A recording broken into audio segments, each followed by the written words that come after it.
Dermatology అంటే like why dermatology? Like చిన్నప్పటి నుంచి అనుకున్నారా? లేదంటే లైక్ మధ్యలో మీరేమన్నా లైక్ ఏమైనా సో అండ్ సో ఇన్సిడెంట్స్ వల్ల డర్మటాలజీ తీసుకుందాము అని అనుకున్నారా? చిన్నప్పటి నుండి కూడా స్కిన్ అనేది ఒక ఫ్యాసినేషన్ ఎప్పుడైనా కూడా. నేను చిన్నగా ఉన్నప్పుడు అప్పుడప్పుడే all the skin awareness and cosmetic trends were also అప్పుడే స్టార్ట్ అయ్యాయి ఇండియాలో. అంతకుముందుకు అసలు లేవు యాక్చువల్లీ. సో బాగా అప్పుడులో మీడియాలో ఎక్స్పోజర్ అన్నీ ఉండేవి. సో అట్లా ఫస్ట్ కొంచెం మైండ్లో అప్పుడు స్టార్ట్ అయింది.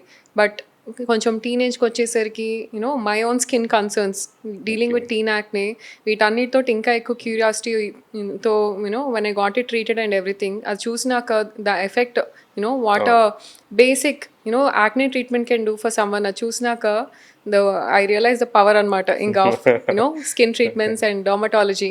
సో అది ఎంత బాగా ఒక పర్సన్కి చేంజ్ ఇస్తుంది, కాన్ఫిడెన్స్ ఇస్తుంది. మనం రియలైజ్ అయిపోయినా అందరి పర్సెప్షన్ కూడా చేంజ్ అవుతుంది. అది మనం ఆ ట్రీట్మెంట్ ప్రాసెస్లో మనం పట్టించుకోకపోయినా కూడా దాని ఇంపాక్ట్ ఎట్లా ఉంది అనేది అది ఆ టైంలో నాకు అర్థమయ్యి dermatology was my choice basically ఇంకా దాని తర్వాత.